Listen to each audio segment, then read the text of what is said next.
जय श्रीमन्नारायण, हर हर महादेव, नमश्चंडिकाय। लगभग 22 महीने पूर्व स्वामी श्री स्वरूपानंद सरस्वती जी के ब्रह्मलीन होने का समाचार हमें मिला था और उस समय भी हम इसी नदी के तट पर बैठे हुए थे।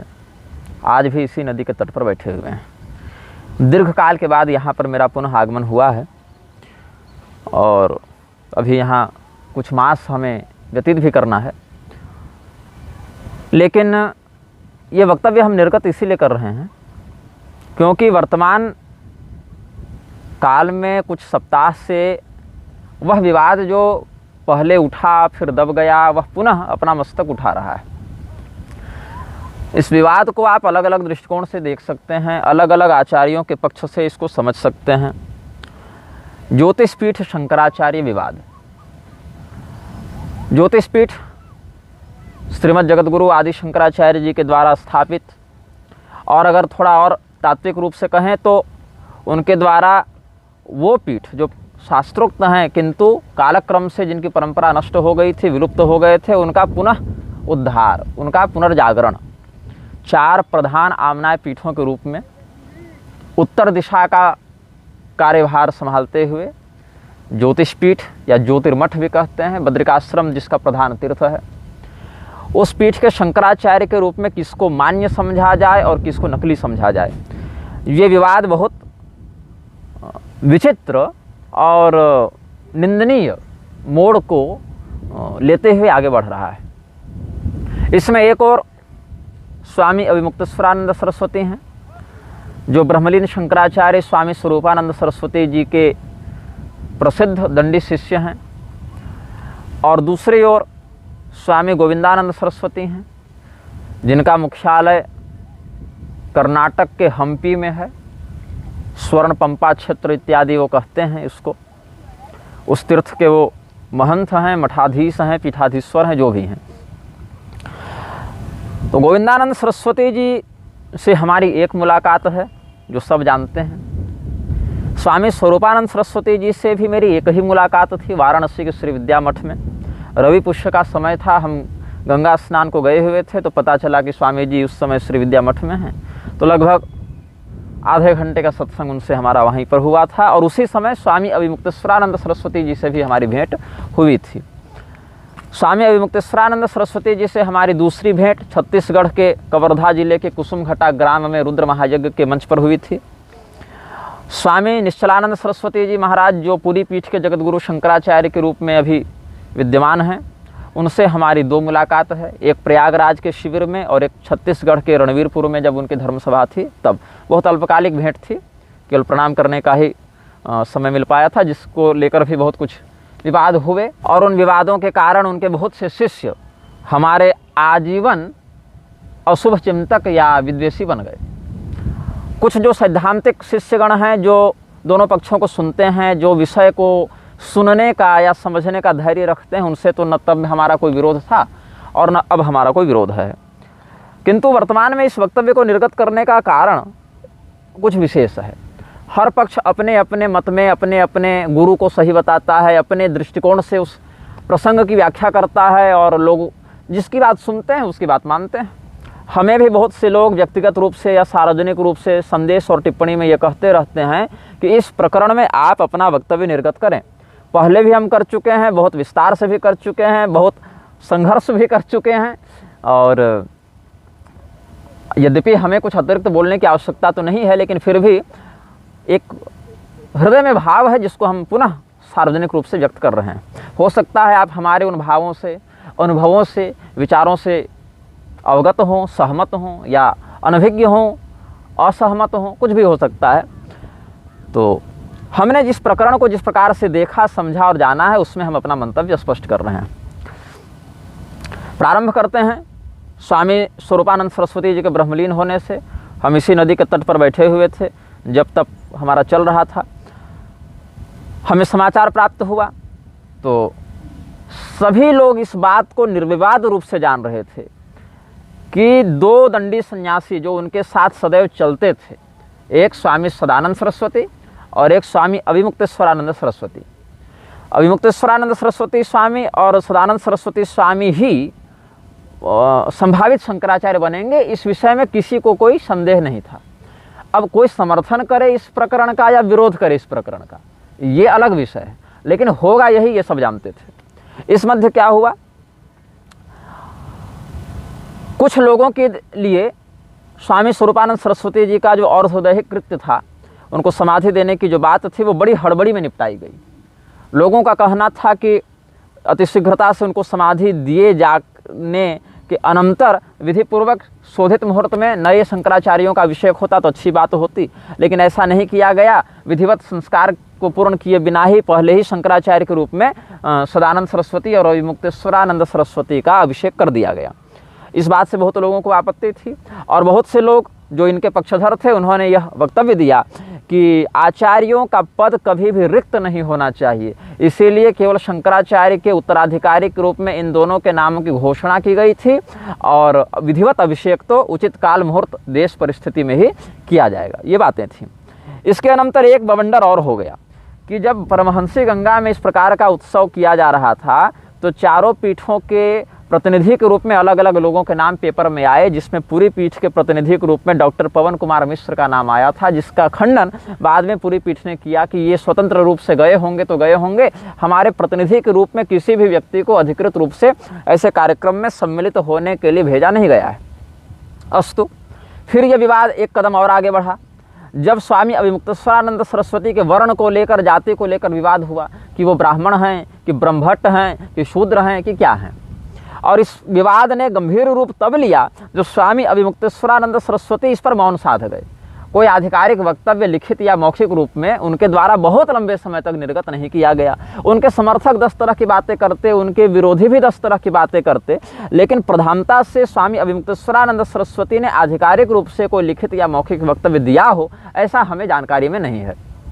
फिर समयानुसार श्रृंगेरी पीठ में वहाँ के दक्षिणामनाय जगतगुरु शंकराचार्य स्वामी भारती तीर्थ के द्वारा और उनके सुसिद्ध प्रसिद्ध घोषित उत्तराधिकारी सन्निधानम स्वामी जी जो विधुशेखर भारती जी हैं, उनके प्रत्यक्ष सहयोग के द्वारा स्वामी सदानंद सरस्वती को द्वारिका पीठ के शंकराचार्य के रूप में और स्वामी अभिमुक्तेश्वरानंद सरस्वती को ज्योतिष पीठ के शंकराचार्य के रूप में अभिषिक्त किया गया और बाद में तद्वत पीठों में उत्सव भी इन तीनों ने मिलकर मनाया।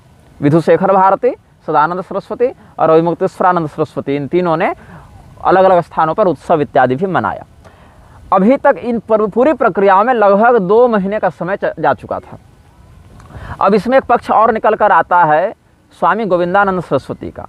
स्वामी गोविंदानंद सरस्वती के अनुसार वे स्वामी स्वरूपानंद सरस्वती जी के दंडी शिष्य हैं और स्वामी अभिमुक्तेश्वरानंद सरस्वती के पक्षधरों के अनुसार ऐसा नहीं है, अपितु गोविंदानंद सरस्वती जी स्वामी अमृतानंद सरस्वती जी के शिष्य हैं, जो कि स्वामी अभिमुक्तेश्वरानंद सरस्वती के शिष्य हैं और स्वामी अभिमुक्तेश्वरानंद सरस्वती द्वारिका के ब्रह्मलीन शंकराचार्य जी के शिष्य हैं। अब इसमें कुछ लोगों को आपत्ति हो सकती है कि ब्रह्मलीन शंकराचार्य स्वरूपानंद सरस्वती जी 2 पीठों के शंकराचार्य रहे, ज्योतिष पीठ और द्वारिका पीठ। इस विषय पर पूरी पीठ के शंकराचार्य जी ने भी आपत्ति की थी। मैं भी सैद्धांतिक रूप से यही मानता हूँ कि 4 शांकर पीठों के 4 ही आचार्य होने चाहिए। एक पीठ पर 2 आचार्य की नियुक्ति या 2 पीठ पर 1 आचार्य की नियुक्ति को हम मठामनाय के अनुशासन के अनुकूल नहीं समझते हैं। जो हमारी बुद्धि है उसके अनुसार ऐसी बात है। अब पुरी के शंकराचार्य जी भी इसी मत का प्रसार और व्याख्यान करते हैं, किंतु इन विषयों पर हम आगे आएंगे। पहले हम यह बता दें कि द्वारिका के शंकराचार्य के रूप में सदानंद सरस्वती का जब अभिषेक किया गया, उसके ही कुछ आगे पीछे के काल में यह चित्र सार्वजनिक हुआ कि गोविंदानंद सरस्वती ने स्वामी सदानंद सरस्वती को दंडवत प्रणाम किया है। वो चित्र भी सार्वजनिक है। वो चित्र हमने नहीं खींचा, हमने नहीं वायरल किया, पहले से वो चित्र सार्वजनिक पटल पर उपलब्ध था। और यह भी सार्वजनिक आया कि स्वामी अभिमुक्तेश्वरानंद सरस्वती अपने, अब सिंहासन तो नहीं था लेकिन एक बढ़िया कोई उच्चासन ही था, और उस पर बैठे हैं और स्वामी गोविंदानंद सरस्वती उनको दंड प्रणाम कर रहे हैं। ये वीडियो भी सबसे पहले गोविंदानंद सरस्वती के ही फेसबुक से डाला गया था, वहीं से सब लोगों ने प्राप्त किया और बाद में उन्होंने डिलीट कर दिया उस वीडियो को अपने फेसबुक से और कहा कि लोगों ने छल से वो वीडियो रिकॉर्ड कर लिया और इधर उधर वायरल कर दिया। तो क्या छल से रिकॉर्ड किया हुआ वो वीडियो उन्होंने छल से आपके ही फेसबुक अकाउंट पर आप ही के नाम से डाल दिया क्या?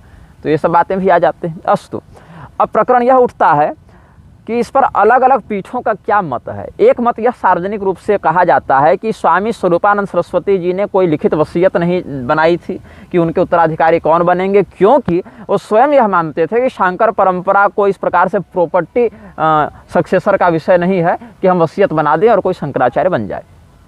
लेकिन यह देखने को मिलता है कि पूरी पीठ के पूर्वाचार्यों ने भी कई बार ऐसे वसीयत का व्यवहार करने का प्रबंध या संकेत किया है। तो बहुत से लोग जो पूरी पीठ के अनुयायी हैं वो जब यह आपत्ति करते हैं कि स्वामी स्वरूपानंद सरस्वती जी ने कोई वसीयत नहीं बनाई या कोई वसीयत बन भी जाए तो उस प्रकार से शंकराचार्य नहीं बनते हैं, तो अपने पूर्वाचार्यों के इस प्रकार के कृत्यों को जब सार्वजनिक रूप से रखा जाता है तो वहाँ पर भी मौन साध लेते हैं। फिर एक प्रकरण इसमें यह सामने आया कि जो गोविंदानंद सरस्वती माइक लेकर सार्वजनिक रूप से परमहंसी गंगा वाले उत्सव में स्वामी अभिमुक्तेश्वरानंद सरस्वती और स्वामी सदानंद सरस्वती की भर भर टोकरी प्रशंसा कर रहे थे, वही अचानक से 1.5-2 महीने बीतते बीतते इस प्रकार से प्रधान विपक्षी कैसे बन गए। इसमें बहुत कुछ ऐसी बात है जो समाज में नहीं आती है, बहुत सी ऐसी बातें हैं जो राजनीतिक पार्टियों के द्वारा उत्प्रेरित होती है। जैसा कि हम इसमें कुछ बिंदुओं की ओर आपका ध्यान आकर्षित कराना चाहेंगे। वाराणसी में जो सभा आयोजित हुई थी इस आलोक में, कार्तिक मास में हुई थी 2 साल पहले, वहाँ से हमें भी निमंत्रण आया था और हम उस समय रामानुज कोट मंदसौर में प्रवास कर रहे थे, तो इसीलिए हम वहाँ जाने में अपनी असमर्थता व्यक्त करते हुए एक 10-15 मिनट का वीडियो बनाकर हमने यूट्यूब फेसबुक पर डाला था। फेसबुक पर वो वीडियो उपलब्ध होगा, यूट्यूब के पिछले चैनल पर था जो प्रतिबंधित हो गया, तो वो वीडियो शायद यूट्यूब पर ना हो। अगर वो वीडियो फेसबुक पर हमें पुनः दिखेगा तो डाउनलोड करके उसको यूट्यूब पर हम उपलब्ध करवाएंगे ताकि लोग उस पक्ष से भी अवगत हो सकें। इसमें एक विषय और ध्यातव्य है कि जो लोग यह कहते हैं कि स्वामी स्वरूपानंद सरस्वती जी ने अपने जीवन में अपना कोई उत्तराधिकारी नहीं बनाया, YouTube पर एक वीडियो उपलब्ध है, लगभग हम समझते हैं कि वो 10 वर्ष पुराना वीडियो होगा, 8 से 10 वर्ष पुराना वीडियो होगा, जहाँ पर वो भाग्यनगर का कार्यक्रम है हैदराबाद के नाम से जिसको आप लोग जानते हैं। वहाँ पर 2-3 महापुरुष और हैं और स्वामी अभिमुक्तेश्वरानंद सरस्वती वहाँ पर वक्ता के रूप में विद्यमान हैं और हजारों लाखों लोगों की भीड़ है और ये टीवी पर टेलीकास्ट भी हुआ था। वो वीडियो यूट्यूब पर उपलब्ध है जो भाग्यनगर वाला कार्यक्रम हुआ था। वहाँ पर उनका परिचय ज्योतिष पीठ के उत्तराधिकारी के रूप में ही दिया गया है, स्वामी स्वरूपानंद सरस्वती जी के प्रतिनिधि शिष्य के रूप में ही मंच संचालक ने उनका परिचय दिया है। ये आप ध्यान देंगे तो उस समय ये विवाद क्यों नहीं उठा कि जब अभिमुक्तेश्वरानंद सरस्वती वर्णविहीन व्यक्ति हैं या ब्राह्मण नहीं हैं, दंडी सन्यासी बनने के योग्य नहीं हैं, अथवा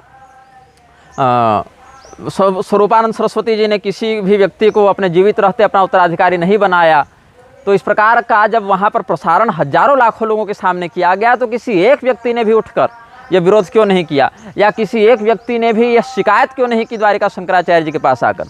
भाव सिर्फ मेरा इतना कहने का है कि गोविंदानंद सरस्वती जी का एक वीडियो और आया था जिसमें वो ऊपर स्वरूपानंद सरस्वती जी हैं, नीचे गोविंदानंद सरस्वती जी हैं और ठीक 2 कदम पर अभिमुक्तेश्वरानंद सरस्वती जी हैं और एक न्यायिक विद्वान से बढ़िया हंसी मजाक चल रही है। तो उसमें यह क्यों ध्यान नहीं रखा गया कि गोविंदानंद सरस्वती जी के सामने अभिमुक्तेश्वरानंद सरस्वती जी बैठे हुए हैं और स्वामी स्वरूपानंद सरस्वती जी को ये शिकायत तक नहीं कर पा रहे कि ये व्यक्ति आप दंड संन्यास कैसे दे दिए, ये तो ब्राह्मण ही नहीं है। तो इतना कुछ लूप होल है इस पूरे षड्यंत्र में कि आप कहाँ कहाँ इसको सिलेंगे। इस धोती में इतने छेद हैं कि आप कितना स्थानों पर इसको सिलेंगे, इतने पैबंद लगते जाएंगे, फिर भी इसका कोई समाधान नहीं है। यह भी इसमें विचारणीय बिंदु लोग भूल जाते हैं कि गोविंदानंद सरस्वती जी बारंबार शास्त्रार्थ की चुनौती देते हैं, शास्त्रार्थ की चुनौती देते हैं कि हमसे शास्त्रार्थ करो। हमको भी दिए थे, बहुत लोगों को देते रहते हैं, लेकिन ये शास्त्रार्थ की चुनौती ये पुरी के शंकराचार्य को नहीं देते, जबकि पुरी के शंकराचार्य का सिद्धांत रहा है कि 2 पीठों पर एक आचार्य नहीं बैठ सकता है और इनके कथित गुरुजी स्वरूपानंद सरस्वती जी स्वयं 2 पीठों के शंकराचार्य के रूप में ही जीवन व्यतीत किए हैं। तो इस विषय पर कभी विवाद नहीं करेंगे, विवाद वहीं करना चाहेंगे जिसका कोई शास्त्रीय आधार ही उपलब्ध न हो। अब कौन सा व्यक्ति किस जाति में उत्पन्न हुआ है इसका शास्त्रीय आधार कहाँ मिलेगा? हम कहाँ पैदा हुए, आप कहाँ पैदा हुए, ये कहाँ पैदा हुए, वो कहाँ पैदा हुए, ये शास्त्र का वर्णन विषय नहीं है ना। हाँ, शास्त्र ये बता सकता है किस जाति वर्ण का क्या कर्तव्य है, क्या अधिकार है, लेकिन कौन जन्म कहाँ लेगा लाखों करोड़ों अरबों लोगों में, ये शास्त्र का विषय थोड़े ही है। और यदि आप इसको शास्त्र से सिद्ध करना चाहेंगे तो संभव नहीं, और यदि आप सिद्ध भी कर दें सामाजिक दस्तावेज का प्रयोग करके या किसी और इस प्रकार से, तो भी समस्या यहाँ पर ये उठ जाती है कि जिस व्यक्ति को आप स्वयं वर्णविहीन सिद्ध करेंगे, अब्राह्मण सिद्ध करेंगे, उसी को दंड प्रणाम सिखाने के दोष स्वरूप आपके साथ क्या दंडनीय व्यवहार किया जाए। तो इन बातों का चिंतन करके हम इस निष्कर्ष पर पहुँचते हैं कि गोविंदानंद सरस्वती जी, जब तक स्वरूपानंद सरस्वती जी जीवित रहे तब तक कोई बखेड़ा खड़ा नहीं किए। ये मन में ये मानकर चलते थे कि ये उत्तराधिकारी बन जाएंगे, स्वयं को किसी पीठ का समर्थन लेकर प्रोजेक्ट कर लेंगे। लेकिन न स्वरूपानंद सरस्वती जी के शिष्यों के मध्य इनकी कोई स्पष्ट छवि बन पाई, न योग्यता ये स्थापित कर पाए, और न इस प्रकार से समाज ने इनको स्वीकार किया। यहाँ तक कि आप बताते हैं कि मैं अपने गुरु जी का चेला हूँ, स्वरूपानंद सरस्वती जी का चेला हूँ, तो क्या आप इकलौते उनके शिष्य हैं और संसार में उनका कोई शिष्य नहीं? तो उनके शिष्यों का कौन सा वर्ग सदानंद सरस्वती और अभिमुक्तेश्वरानंद सरस्वती का मुखर विरोध करते हुए ये दावा करता है कि हमारे गुरु जी ने किसी को अपना उत्तराधिकारी नहीं बनाया? और अगर नहीं भी बनाया, कदाचित यह भी हम मान लें, तो यह कैसे सिद्ध होगा कि श्रृंगेरी के शंकराचार्य जी ने जो अभिषेक किया वो अभिषेक नकली था, फर्जी था? और यदि वो फर्जी अभिषेक था, नकली अभिषेक था, तो नकली शंकराचार्य बनाने के दंडस स्वरूप, दो आमना पीठों को विकृत करने के दंडस स्वरूप श्रृंगेरी के शंकराचार्य जी के ऊपर क्या कार्रवाई हो जाएगी? क्या उनका बहिष्कार किया जाएगा? लेकिन ये ध्यान न पुरी वाले रखते हैं, पुरी वाले शंकराचार्य जी के अनुयायी भी नहीं रख रहे हैं, न गोविंदानंद सरस्वती जी इस प्रकार का कोई ध्यान रख रहे हैं। तो इसीलिए ये पूरा का पूरा विषय ही इतना उलझा हुआ है, गोलमोल है, कि बाहर से कोई समाधान हो नहीं सकता जब तक सारे पक्ष के लोग एक स्थान पर बैठकर इन सारे विरोधाभासी बिंदुओं पर विचार न कर लें और कोई ठोस सार्वजनिक मंच पर इस प्रकार का परिचर्चा का व्यवहार न कर लें। पूरी पीठ के ट्विटर हैंडल से, जो अब एक्स कंपनी के नाम से जाना जाता है, पहले जिसका नाम ट्विटर था, बाद में एलोन मस्क ने उसको खरीद के उसका निजीकरण किया था अपने अधिग्रहण कंपनी में। तो ट्विटर पर एक ट्वीट किया गया था कि वर्ण विहीन व्यक्ति का और अराजकता के पक्षधर व्यक्ति का इस प्रकार से समर्थन करना श्रृंगेरी के अपकर्ष का द्योतक है। कुछ ऐसी शब्दावली थी उस ट्वीट में। मैं हो सकता है शब्दावली में कुछ ऊपर नीचे बोल रहा हूं, लेकिन भाव ये था कि श्रृंगेरी के पीठ ने जिन लोगों का समर्थन शंकराचार्य के उत्तराधिकारी के रूप में किया है, अभिनव अभिषिक्त शंकराचार्य के रूप में किया है, वो वर्ण विहीन व्यक्ति हैं, अराजकता के पक्षधर हैं, और इसीलिए अगर उनका समर्थन श्रृंगेरी की पीठ करेगी तो ये उसके अपकर्ष का द्योतक है, पतन का द्योतक है। ये ट्वीट किया गया था। अब ये ट्वीट किसने टाइप किया मैं देखने नहीं गया, लेकिन इस प्रकार के वक्तव्यों के समर्थक वक्तव्य स्वामी निश्चलानंद सरस्वती जी, जो पुरी के मान्य शंकराचार्य हैं, उनके द्वारा मीडिया को दिए गए साक्षात्कारों में कहा गया है या सार्वजनिक व्याख्यानों में कहा गया है, जिसके संदर्भ के साथ मीडिया ने प्रसारित किया, और हृषिकेश ब्रह्मचारी इत्यादि लोगों के द्वारा भी कहा जाता रहा है। अब इसमें मैं आपको वह प्रसंग ध्यान में डालना चाहूँगा जब स्वामी अभिमुक्तेश्वरानंद सरस्वती पुरी पीठ गए थे। ये लगभग 7-8 वर्ष पहले की बात है, और पुरी के ही आधिकारिक फेसबुक पेज से उनका चित्र और उनके आगमन की सूचना प्रसारित की गई थी, जहाँ पर पुरी के शंकराचार्य जी का वो अभिनंदन कर रहे हैं, पुरी के शंकराचार्य जी भी उनसे स्वागतपूर्ण व्यवहार कर रहे हैं, और वहाँ पर यही लिखा गया था कि ब्रह्मलीन तो नहीं हुए थे उस समय, मतलब शंकराचार्य स्वामी स्वरूपानंद सरस्वती जी के दंडी सन्यासी शिष्य जो हैं अभिमुक्तेश्वरानंद सरस्वती, वो आए हैं। तो इसका अर्थ है कि कम से कम 2017-18 तक पुरी के लोग यह मानते थे, किंवा पुरी के शंकराचार्य जी भी यह मानते होंगे कि ये कम से कम दंडी सन्यासी तो हैं। शंकराचार्य के रूप में योग्य है कि नहीं वो बाद का विषय है, कम से कम ये न्यूनतम अर्हता कि वो दंडी सन्यासी हैं, इस बात को पुरी के शंकराचार्य या उनके उस समय के पक्षधर मानते थे। अगर नहीं मान रहे होते तो उनको वहीं से नहीं प्रवेश करने दिया जाता, या अगर किंवा प्रवेश कर भी गए तो भोजन पानी कराकर भेज दिया जाता, ये आधिकारिक प्रसारण नहीं किया जाता कि ये दंडी सन्यासी हैं। और पुरी के शंकराचार्य जी का एक वीडियो पेजावर स्वामी जी के साथ हमने देखा था, जहाँ पर वो विश्वेश तीर्थ जी जो मध्व संप्रदाय के आचार्य थे, उनको वे बता रहे थे कि स्वामी अभिमुक्तेश्वरानंद सरस्वती को पुरी के वर्तमान शंकराचार्य जी तब से जान रहे हैं जब वो 7 वर्ष के थे। तो यह प्रश्न भी उठता है इसमें कि जिस व्यक्ति को आप 7 वर्ष की अवस्था से जान रहे हैं, क्या 7 वर्ष का बालक अपनी जाति वर्ण के विषय में झूठ बोलकर आपके पास आया था? और यदि वो व्यक्ति झूठ बोलकर आया था तो आपको इस बात का बोध कब हुआ कि वो व्यक्ति वर्ण विहीन है? क्योंकि यदि आपको इस बात का बोध पहले हो गया था कि वो व्यक्ति ब्राह्मण नहीं है, तो आपने स्वरूपानंद सरस्वती जी को आधिकारिक रूप से कब ये चेताया, सतर्क किया कि ये व्यक्ति दंड संन्यास का अधिकारी नहीं है, इसीलिए आप इसको दंड संन्यास मत दीजिए? ऐसा कोई रिकॉर्डेड वक्तव्य हो, कोई आदेश हो या निवेदन हो या कुछ भी हो, धर्मादेश हो, तो आप उसको बताएं। लेकिन अभी तक तो ऐसी कोई बात नहीं आई है। पुनश्च एक बिंदु यह भी ध्यातव्य है कि यदि आप नहीं कह पाए स्वरूपानंद सरस्वती जी को, इस विषय में आपको समय नहीं मिला, इच्छा नहीं मिली, या कोई आपसी अनबन हो गई, कोई भी विडंबना हो गई, तो कम से कम यदि आपको ही यह जानकारी थी, इस बात का बोध था, चूँकि आप कह चुके हैं कि 7 वर्ष की अवस्था से आप जान रहे हैं, तो यदि आपको इस बात का बोध था कि वो ब्राह्मण नहीं है, तो दंडी सन्यासी की हैसियत से आप उनका स्वागत क्यों कर रहे थे पीठ में?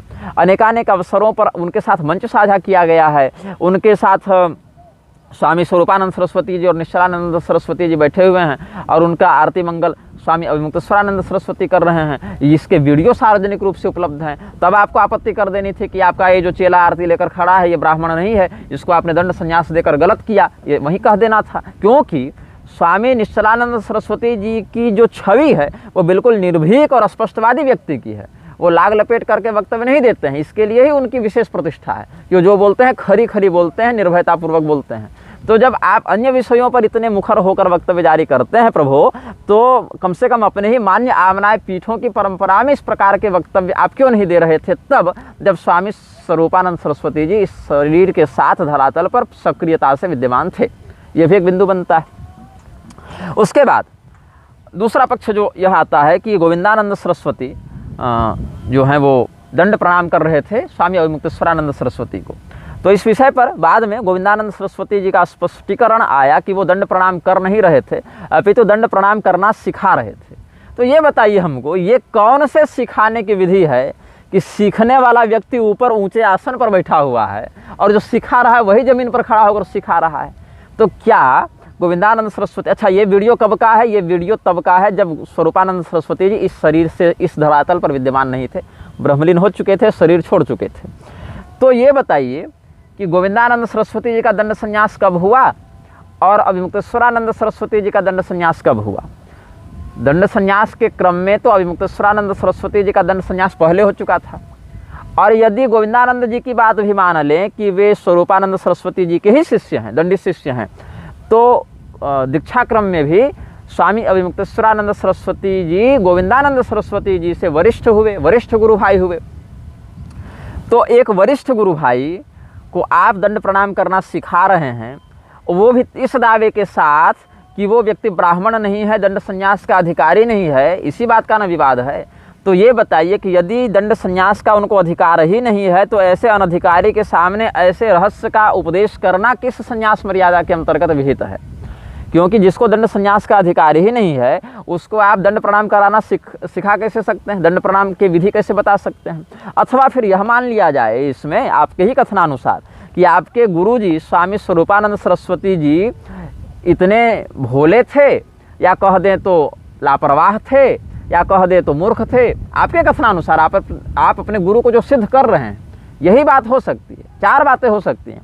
या तो आपके गुरुजी लोभी थे कि अभिमुक्तेश्वरानंद सरस्वती के सामाजिक नेटवर्क को देखते हुए उनके शिष्य या उनके समर्थक हमारे पक्ष में आवें, ऐसा मानकर उन्होंने कोई विरोध नहीं किया होगा और ये ब्राह्मण नहीं है ऐसा जानकर भी चुप रहे होंगे। या तो लोभी थे जो आप सिद्ध कर रहे हैं अपने गुरु को उनके जाने के बाद, और या फिर वो इतने लापरवाह थे कि उन्होंने अपने उस दंडी शिष्य के वर्ण इत्यादि का परीक्षण करने का भी विचार नहीं किया जो 20 साल से उनके साथ दंडी सन्यासी बनकर घूम रहे हैं। या फिर वो इतने बड़े डरपोक थे कि सार्वजनिक रूप से इस प्रकार से उनका बहिष्कार नहीं कर सके कि तुम हमारे साथ छल कर रहे हो, निकल जाओ। जैसे कर्ण का बहिष्कार परशुराम जी ने किया। कर्ण का आप उदाहरण देते रहते हैं कि कर्ण ने परशुराम जी से झूठ बोला तो कर्ण की क्या गलती थी। लेकिन बंधु मेरे, जब कर्ण के उस छल का पता परशुराम जी को चला तो शाप देकर बहिष्कृत भी तो किया। आपके गुरु जी ने क्यों नहीं किया ऐसा काम? तो आप अपने गुरु को लोभी सिद्ध कर रहे हैं क्या? आप अपने गुरु को लापरवाह सिद्ध कर रहे हैं क्या? आप अपने गुरु को भयभीत सिद्ध कर रहे हैं क्या? अथवा आप ये सिद्ध करना चाहते हैं कि आपके गुरु को पता ही नहीं था, होश ही नहीं था कि किसको संन्यास दिया जाता है और किसको नहीं? कुल मिला के आप अपने गुरु को क्या सिद्ध करना चाह रहे हैं? क्योंकि यदि आपके कथनानुसार स्वामी अभिमुक्तेश्वरानंद सरस्वती ब्राह्मण नहीं हैं और आपके ही कथनानुसार आप उनको दंड प्रणाम करना सिखा रहे थे, तो ये कैसे संभव है कि जिसको आप इतना बड़ा धर्मवेत्ता मानते हैं, दो पीठ का शंकराचार्य मानते हैं, वो व्यक्ति अपने ही दंडी शिष्य को 20 वर्षों में दंड प्रणाम करना भी नहीं सिखा पाए कि उनके जाने के बाद आपको सिखाना पड़ा। और वो भी ऐसे व्यक्ति को सिखा रहे हैं जिसको आप स्वयं दंड संन्यास का अधिकारी नहीं मानते, और सिखाने के समय वो ऊंचे आसन पर बैठा हुआ है व्यक्ति और आप नीचे खड़े हैं। तो मतलब आप जनता को क्या समझते हैं, कितना निम्न स्तर का मूर्ख समझते हैं कि झुंझुना पकड़ा देंगे और जनता जी गुरुजी करते फिरेगी। तो कहीं आप जो बातें कह रहे हैं उससे आपको ही गुरुद्रोह का पाप तो नहीं लग रहा। ऊपर से पूरी पीठ के चेलों के साथ एक विडंबना और है, ये स्वामी सदानंद सरस्वती और स्वामी अभिमुक्तेश्वरानंद सरस्वती को प्रामाणिक शंकराचार्य नहीं मानते, जबकि श्रृंगेरी ने अभिषेक किया है, लेकिन यही लोग श्रृंगेरी के शंकराचार्य को प्रामाणिक मानते हैं। तो भाई मेरे, आप यदि श्रृंगेरी के शंकराचार्य जी को प्रामाणिक मानते हैं तो उनके द्वारा अभिषिक्त इन लोगों को प्रामाणिक क्यों नहीं मानते?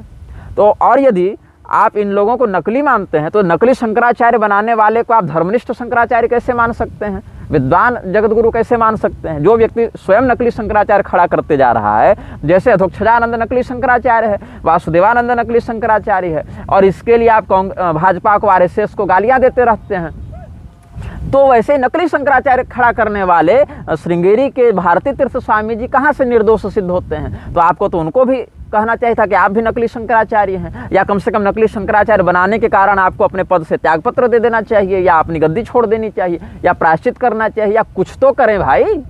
तो ये तो नहीं हो सकता कि आप श्रृंगेरी के शंकराचार्य जी को मान्य मानते हैं, प्रामाणिक मानते हैं, और वहीं पर उन्हीं के द्वारा अभिषिक्त लोगों को आप नकली मानते हैं। ये भी नहीं हो सकता कि आप पूरी पीठ के शंकराचार्य के उस सिद्धांत का समर्थन करते हैं कि 4 पीठ और 4 ही आचार्य होने चाहिए, और इसी कारण स्वामी स्वरूपानंद सरस्वती जी के 2 पीठ के आचार्य होने का विरोध करते हैं, लेकिन वहीं पर 2 पीठों के शंकराचार्य के रूप में उनसे समर्थन ले लेते हैं और काशी सुमेरु में जाकर फिर एक दूसरे शंकराचार्य का अभिषेक कर देते हैं। तो बातें टकराती हैं तो बोलना पड़ता है। अब आपको सुनने में अगर बुरा लगे तो मैं इसके लिए कुछ नहीं कर सकता हूँ, लेकिन ये बातें सार्वजनिक हैं, सब जानते हैं। तो इस स्थिति में अगर हम नहीं बोलेंगे तो मैं अपने कर्तव्य में कहीं त्रुटि कर रहा हूँ, ऐसा अनुभव हमें होगा। मैं अभिमुक्तेश्वरानंद सरस्वती के समर्थन में ये वीडियो नहीं बना रहा हूँ, मैं ये वीडियो केवल जनता को ये स्पष्ट करने के लिए बता रहा हूँ कि कहाँ कहाँ कौन से घटनाक्रम में क्या क्या गड़बड़ी है, कहाँ पर कौन से विषय उलझ रहे हैं। अन्यथा ज्योतिष पीठ के शंकराचार्य के रूप में यदि अभिमुक्तेश्वरानंद सरस्वती को नकली मानते हैं गोविंदानंद सरस्वती, तो मुझे ये बताइए कि वासुदेवानंद सरस्वती को क्या मानते हैं, प्रज्ञानानंद सरस्वती को क्या मानते हैं? क्योंकि ये दोनों भी तो अपने आप को ज्योतिष पीठ का शंकराचार्य ही बताते फिरते हैं, और प्रज्ञानानंद तो चलो कल का बच्चा है, कल शंकराचार्य बन के हम भी बनवो करके घूम रहा है। लेकिन कम से कम वासुदेवानंद सरस्वती का विवाद तो स्वामी स्वरूपानंद सरस्वती के समय से चलता आ रहा है। तो आपको तो पहले वासुदेवानंद का खंडन करना चाहिए था। कम से कम अभिमुक्तेश्वरानंद सरस्वती आपके गुरुजी के साथ 20 साल चेला बनकर रहे, तो उनके सुख दुख में साथ रहे, तो उनकी सेवा तो किए। लेकिन वो भी यदि आपको गलत लग रहे हैं तो वासुदेवानंद का विरोध क्यों नहीं करते?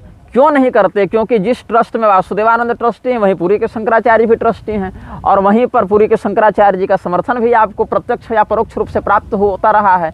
आपने अभी वहां बयान जाकर दिया है, वक्तव्य दिया है जन्मदिन वाले उत्सव में कि हमारे गुरुजी ब्रह्मलीन शंकराचार्य स्वामी स्वरूपानंद सरस्वती जी ने हमें यह परोक्ष आदेश दिया था कि मेरे दोनों पीठों की जिम्मेदारी तुम पुरी के शंकराचार्य जी को सौंप देना। जबकि वहीं पर श्रृंगेरी के लोग दावा करते हैं कि ये वचन उन्होंने श्रृंगेरी के शंकराचार्य जी से लिया था कि आप अभिषेक करेंगे। फिर एक पक्ष निकल कर आता है कि नहीं, भारत धर्म महामंडल को अधिकार मिला था जिसके अध्यक्ष पुरी के शंकराचार्य होते हैं। तो कुल मिला के मठों का जो विवाद है इतना गलत स्तर पर चला गया है कि आम जनमानस भ्रमित होता है, और जिसकी श्रद्धा जिस आचार्य के प्रति है उसके प्रति वह अपनी श्रद्धा दिखाता है, बाकियों को गाली देता है। मैंने स्वामी मुक्तेश्वरानंद सरस्वती का समर्थन किया गो रक्षा वाले आंदोलन में, मंदिर रक्षा वाले काशी इत्यादि का आंदोलन में हमने समर्थन किया, और भी अन्यान्य विषयों में हमने समर्थन किया, और हमने अन्यान्य विषयों में विरोध भी किया। जब शूद्र के वेदाधिकार पर उन्होंने कहा, अभी मुसलमानों के वो फल दुकान और होटल के बाहर और दुकानों के बाहर नेम प्लेट लगाने वाले विषय पर हमने कहा कि उनका वक्तव्य गलत था। कल के ही साक्षात्कार, परसों के ही साक्षात्कार में हमने कहा था। और उसके साथ साथ हमने इस बात पर भी आपत्ति व्यक्त की थी कि वो अतीक अहमद इत्यादि के संदर्भ में वो जो बयान जारी कर रहे थे, तो वो सब में भी हमने विरोध किया। मुरारी बाबू के साथ मंच साझा करने पर, कुमार स्वामी जैसे पाखंडी के साथ कार्यक्रमों में आने जाने पर, या साथ में बैनर पोस्टर पर हमने सदानंद सरस्वती का भी विरोध किया है। और पुरी के शंकराचार्य जी के साथ भी हमारा सबरी प्रकरण को लेकर, गौतम बुद्ध प्रकरण को लेकर, पीठ परंपरा को लेकर विरोध रहा है, ये भी सार्वजनिक विषय है। और श्री राम मंदिर प्रकरण में या शासन तंत्र के शोधन में, अन्य अनेकानेक प्रकल्पों में हमारा उनके साथ बिल्कुल निर्विरोध निर्विवाद संबंध रहा है, ऐक्य संबंध रहा है, हमने खुलकर उनका समर्थन किया है। तो मैं किसी का सगा नहीं हूँ और किसी का द्वेषी नहीं हूँ।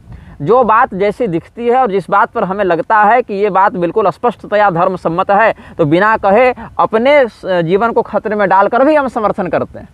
और जहाँ पर लगता है कि ये बात हमें स्वयं को संतोषजनक नहीं लग पा रही, स्वयं हमारे मन में वो बात खटक रही है और शास्त्रीय वचन इस बात का विरोध स्पष्टतया कर सकते हैं, तो वहाँ पर अपने वक्तव्य को हम विरोधात्मक शैली में भी प्रस्तुत करते हैं। तो एक तरफ पुरी के शंकराचार्य जी कहते हैं 4 पीठ 4 आचार्य होने चाहिए, वहीं पर स्वरूपानंद सरस्वती जी से 2 पीठों की ओर से एकल समर्थन ले लेते हैं। गोविंदानंद सरस्वती ये मानते हैं कि 2 पीठ पर एक ही आचार्य हो सकते हैं, जैसा कि स्वरूपानंद सरस्वती जी थे। लेकिन इस विषय पर पुरी के शंकराचार्य जी से कभी वो शास्त्रार्थ करने का साहस नहीं करते। पुनश्च गोविंदानंद सरस्वती ये मानते हैं कि ज्योतिष पीठ के शंकराचार्य के रूप में श्रृंगेरी के द्वारा विमुक्तेश्वरानंद सरस्वती का अभिषेक करना गलत था, लेकिन श्रृंगेरी के शंकराचार्य जी नकली शंकराचार्य बनाने वाले हैं, ऐसा कह के उनके बहिष्कार की घोषणा ये नहीं करते। कई बार दबे चुपे करते भी हैं तो बाद में क्षमा भी मांग लेते हैं।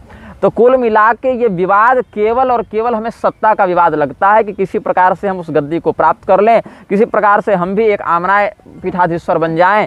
और इसमें जो राजनीतिक पार्टियां हैं वो उसका बड़ा कुचक्र है, क्योंकि जब तक स्वामी स्वरूपानंद सरस्वती जीवित थे, ज्योतिष पीठ और द्वारिका पीठ दोनों में आरएसएस अपना घुसपैठ नहीं कर पाया।